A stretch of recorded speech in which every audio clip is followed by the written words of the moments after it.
5월 14일 금요일 함께하고 있는 저는 보드리 교회를 섬기는 김현수입니다. 우리 함께 기도드리고 시작하겠습니다.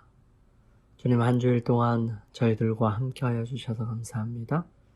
오늘 금요일 저희들 말씀을 마무리하고 또 안식일을 맞는데 저희들 잘 준비되고 준비할 수 있도록 도와주시옵소서. 사랑의 아버지 하나님, 한 주일 동안 신의 산에서의 언약 함께 살펴보았습니다. 주님의 은총이 저희들의 삶에서 늘 함께하여 주셔서 언약이 온전하고 분명하게 저희들의 삶을 주장할 수 있도록 도와주시옵소서.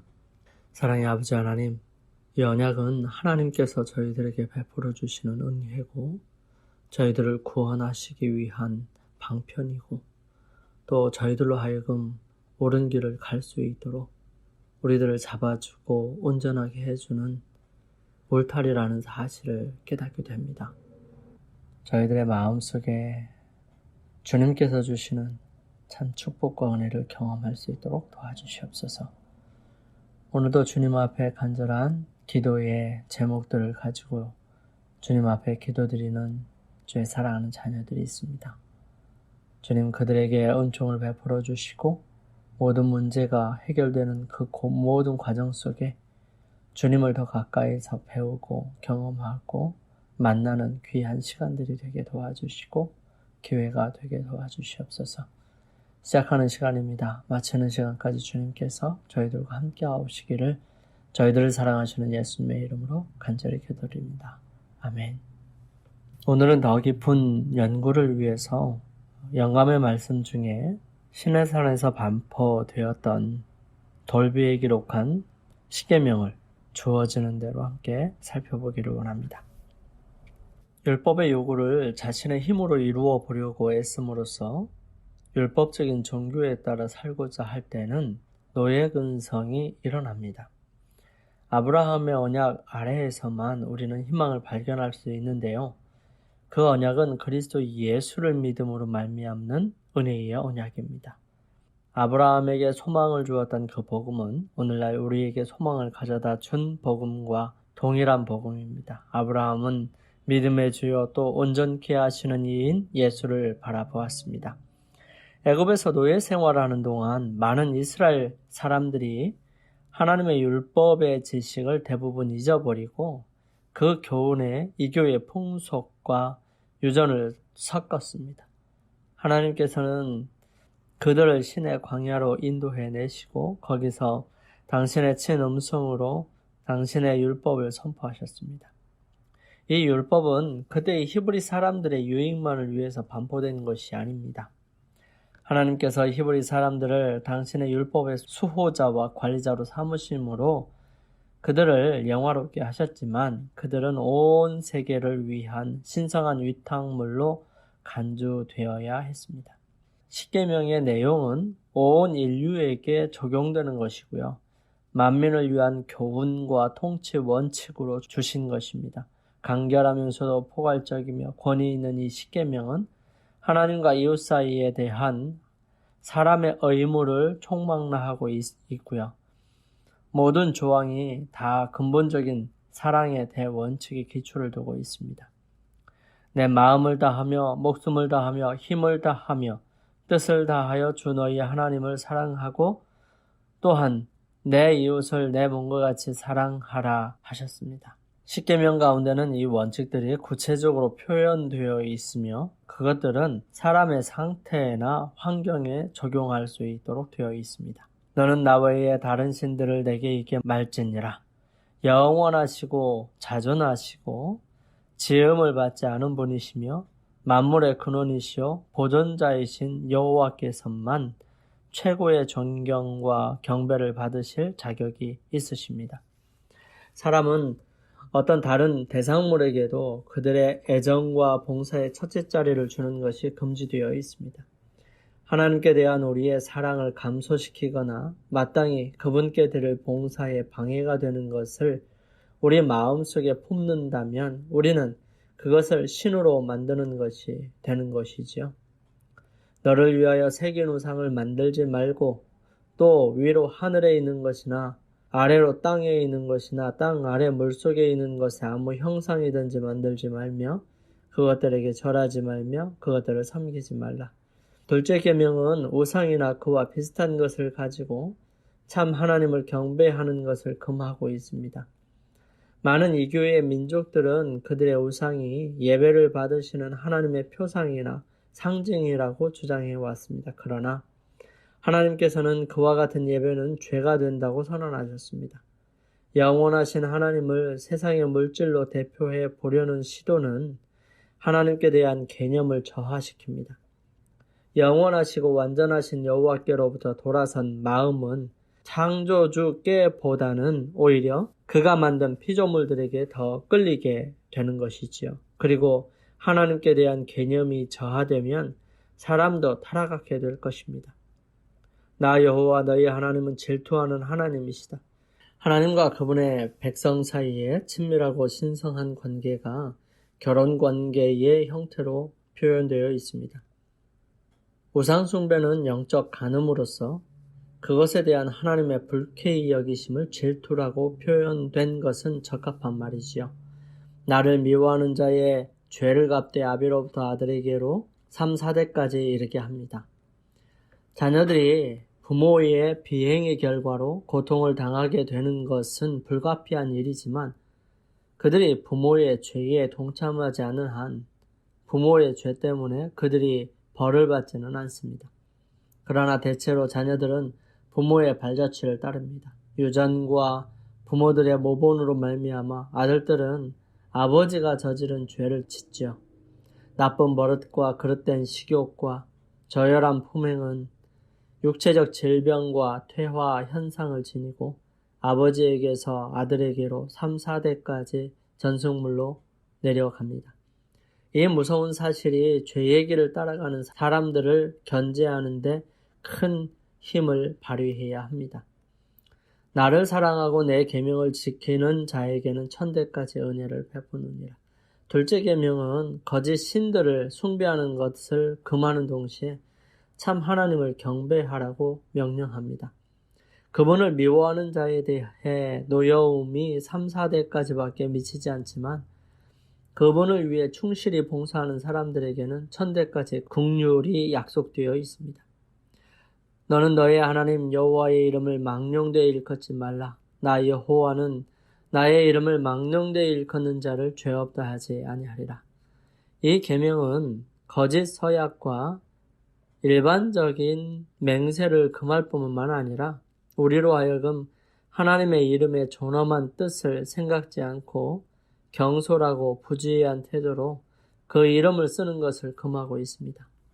보통의 대화에서 부주의하게 하나님에 대하여 말하는 일과 사소한 문제로 그분께 호소하는 일과 그분의 이름을 자주 생각 없이 되풀이하는 일로 우리는 그분께 욕을 돌립니다. 그 이름이 거룩하고 지존하시도다. 모든 사람은 그들의 마음이 그분의 존귀하신 품성을 깨닫고 깊은 감명을 받기 위하여 그분의 위엄과 순결함과 거룩함을 명상해야 합니다.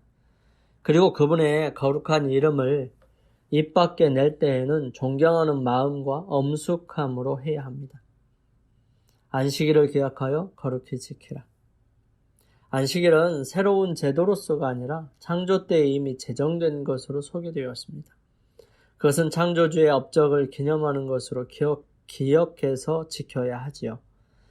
그것은 하나님을 천지의 창조주로 지적하고 참 하나님과 거짓 신들을 구별시켜 줍니다. 제7일을 지키는 사람들은 그 같은 행동으로 그들이 다 여호와를 경배하는 자들임을 나타냅니다. 그리하여 이 땅 위에 그분을 섬기는 사람들이 존재하는 한 안식일은 하나님께 대한 사람의 충절의 표가 됩니다. 이 넷째 계명은 10계명 중에 입법자의 이름과 직함이 들어있는 유일한 계명입니다. 그것은 또 누구의 권위로 율법이 주어졌는지를 보여주는 유일한 계명이지요. 그러므로 이 계명은 율법의 진정성과 구속력의 증가로서 그분의 율법에 찍힌 하나님의 인을 포함하고 있습니다.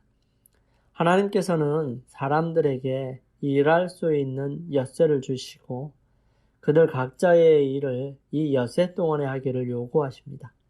자비를 베푸는 행위와 꼭 필요한 일들은 안식일에도 허락되었으므로 병자와 고통당하는 자는 언제나 돌봐주어야 합니다. 그러나 불필요한 일은 엄격히 피해야 합니다. 안식일에 내 발을 금하여 내 성일에 오락을 행치 아니하고 안식일을 일컬어 즐거운 날이라 여호와의 성일을 존귀한 날이라 하여 이를 존귀히 여기고 내 길로 행하지 아니하며 내 오락을 구하지 말라. 여기서 그 금령이 끝나는 것이 아니죠. 선지자는 사사로운 말을 하지 아니할 것이라고 말합니다. 하나님께서는 안식일에 사업 문제를 의논하거나 계획을 세우는 사람들을 실제로 사업에 종사한 것으로 간주하십니다. 안식일을 거룩히 지키기 위하여 우리는 세속적 성격의 일들을 생각하는 것조차도 피해야 합니다. 그리고 그 계명은 우리 집 문 안에 있는 모든 것을 포함합니다. 집안에 동거하는 사람들까지 거룩한 시간 동안에는 그들의 세속적 사물을 제쳐놓아야 합니다. 모든 사람은 하나님의 거룩한 날에 자원하는 봉사를 통해서 그분을 영화롭게 하는 일에 연합해야 합니다. 내 부모를 공경하라. 그리하면 너희 하나님 나 여호와가 내게 준 땅에서 내 생명이 길리라. 부모는 어느 누구보다도 자녀들의 사랑과 존경을 받을 자격이 있습니다. 그들의 보호 아래 위탁된 영혼들을 돌볼 책임을 지워주신 하나님께서는 부모들이 저희 자녀가 어렸을 때에는 그들에 대하여 하나님의 자리에 서도록 친히 정해 놓으셨습니다. 그러므로 자기 부모의 정당한 권위를 거부하는 사람은 하나님의 권위를 거부하는 것이지요. 다섯째 계명은 자녀들에게 그들의 부모를 존경하고 순종하기를 요구할 뿐만 아니라 그들을 사랑하고 부드럽게 대하며 그들의 수고를 가볍게 해주고 그들의 명예를 지켜주며 노후에 그들을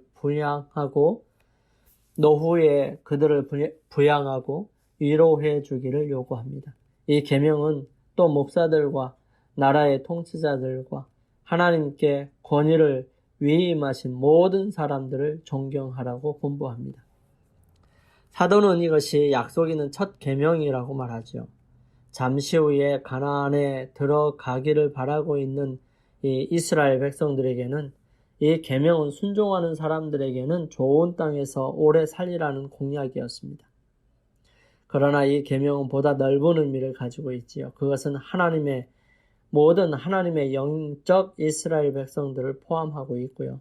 이 세상이 죄의 저주에서 해방될 때 이 땅에서 그들이 영원히 살게 되리라고 약속하고 있는 것입니다.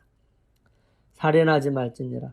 생명을 단축시키는 모든 부정한 행위와 증오와 복수의 정신과 또 다른 사람에게 해를 끼치는 행위를 하게 하거나 우리로 그들이 해받기를 바라는 마음을 품도록 만드는 감정에 빠져드는 것, 그 형제를 미워하는 자마다 살인하는 자는 까닭에 가난한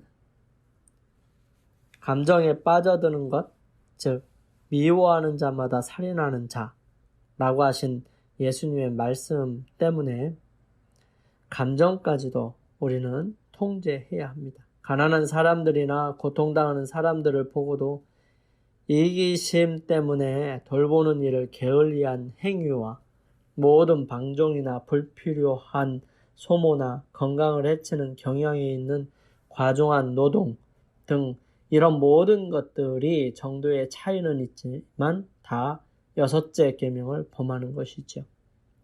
간음하지 말지니라. 이 계명은 음란한 행위를 금할 뿐만 아니라 유격적인 생각과 욕망은 물론 그것들을 자극하는 경향이 있는 어떤 행위도 금하고 있습니다. 외부에 나타난 생활에서뿐만 아니라 마음의 은밀한 의도와 감정에까지도 순결이 요구되고 있습니다. 하나님의 율법의 원대한 의무를 가르치신 그리스도께서는 사악한 생각이나 눈길도 불법한 행위와 마찬가지로 죄가 된다고 선언하셨습니다. 도덕질하지 말지니라. 공사 간의 범죄가 이 금령 안에 포함되어 있습니다. 8째 계명은 유괴와 노예 매매를 정죄하고 정복을 위한 전쟁을 금하고 있습니다. 이 또한 절도와 강도 행위를 정죄합니다. 이 계명은 또 일상 업무의 가장 사소한 일에도 엄격한 성실을 요구합니다. 이 계명은 상거래에 있어서 속이는 것을 금하는 동시에 당연히 지불해야 할 부채와 임금의 지불을 요구합니다. 이 계명은 또 남의 무지와 약점과 불운을 이용하여 자신의 이익을 취하려 하는 모든 행위는 하늘책에 사기로 기록된다고 선언합니다. 내 이웃에 대하여 거짓 증거하지 말지니라. 우리의 이웃을 속이려는 의도나 목적으로 어떤 문제에서든지 거짓말하는 것은 모두 이 계명에 접촉됩니다. 속이려는 의도가 거짓을 구성하는 것이죠. 눈짓, 손짓, 얼굴, 표정 등으로도 말로 하는 것과 같이 효과적으로 거짓말할 수 있습니다. 모든 고의적인 과장과 그릇되거나 과장된 인상을 전하려고 계획된 시사나 암시, 비록 사실일지라도 오해하게 만드는 방법으로 말하는 것은 거짓입니다. 이 계명은 잘못하거나 잘못 전하거나 나쁘게 추측하거나 비방하거나 고자질함으로 이웃의 명망을 손상시키려는 모든 행위를 금지합니다. 고의적으로 사실을 은폐하여 타인에게 손해를 입히는 일도 9째 계명을 범하는 것이지요. 내 이웃의 집을 탐내지 말지니라. 내 이웃의 아내나 그 여종이나 그의 소유나 그의 낙이나 무릇 내 이웃의 소유를 탐내지 말지니라.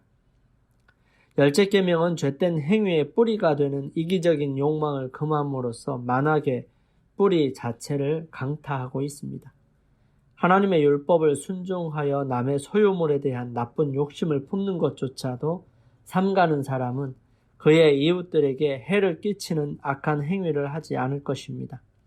우레와 화염 가운데서 위대하신 입법자의 권능과 위엄을 놀라게 나타내시며 말씀하신 10계명의 거룩한 교훈은 이와 같은 것입니다.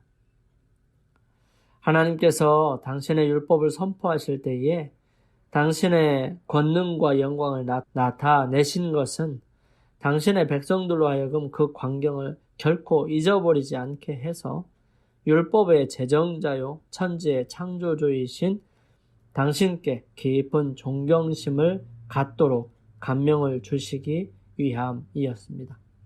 하나님께서는 또 당신의 율법의 신성성과 중대성과 영원성을 만민에게 보이려고 하셨습니다.